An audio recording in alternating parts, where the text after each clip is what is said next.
I decided I'll go to my library and see if I can find some of these books. My stipulation was I only wrote down the names of books and the names of authors who were Jewish. I wasn't going to trust that a non-Jewish author could be honest or not anti-Semitic. This is how radical I was. So I went to the library, got a few books, came home. The next day I started reading, and maybe about a week after reading fairly uninteresting material that didn't really address my concerns that much, I started reading Norman Finkelstein's Beyond Chutzpah on the misuse of anti-Semitism and the abuse of history. I had never heard of Finkelstein. My friend who had directed me to Kimmerling and Reinhardt had years earlier had said that Joan Peters' book was debunked by a Jewish professor who lived in New York, but he couldn't remember the name. And he was referring to Finkelstein. And I just said, oh, well, I don't believe that. The Jewish professor must have been confused, or maybe he's a self-hating Jew. So I started reading Finkelstein's book, and what happened was I knew immediately that he was a brilliant man. And everything he said, his criticism was only directed towards Israel.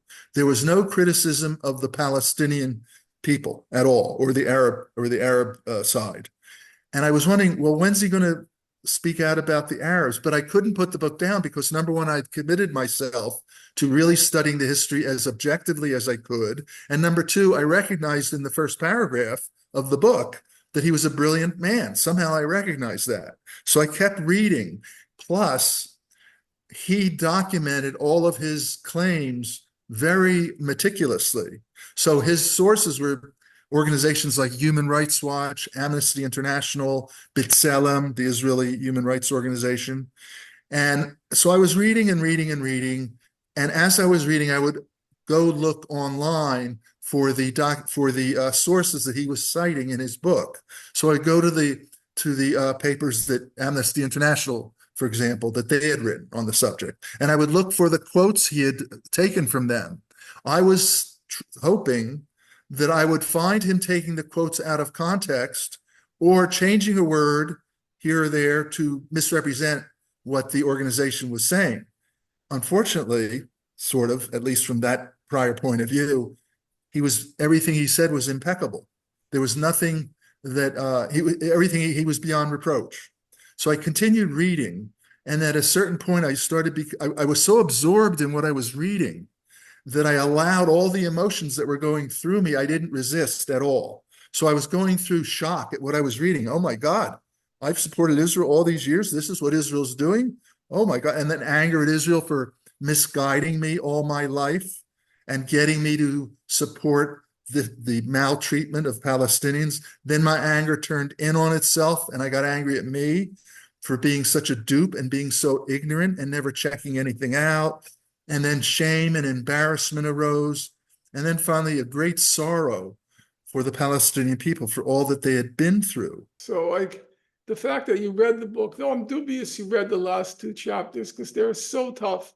I had to reread the book, after October 7th because I had forgotten a lot.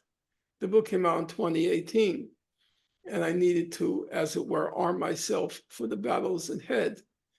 And I was amazed at the level of detail and the complexity of the argument.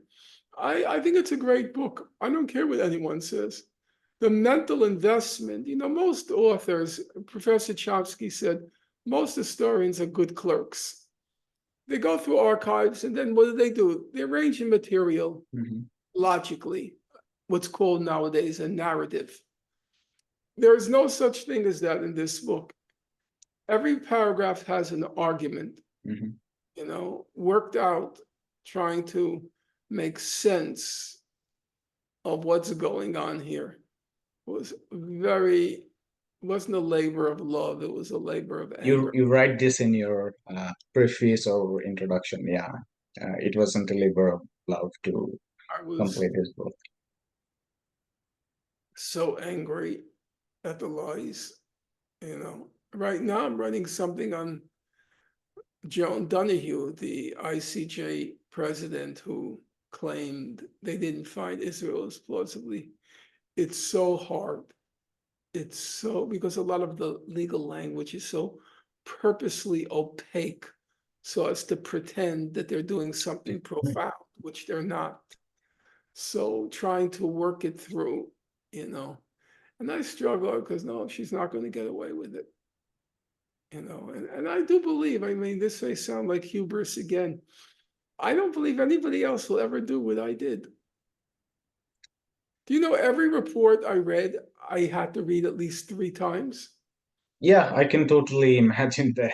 The first time you read it to see where the argument is going. That's the first reading. Second reading is you're looking for what are the gaps in the argument. Now I know where it's going to, now that I know where it's going to end, let me see what doesn't work. And the third reading is, did I get it right? Or did I miss some of the arguments that I thought were gaps? So I didn't have to check if I got it right. So everything I read over the last 15 years, I read at least 3 times. The fourth time would be the fact check time. But by the end, I start to get people on the web who are supportive of me to do the fact checking because it was becoming mentally impossible anymore. I just couldn't do it anymore.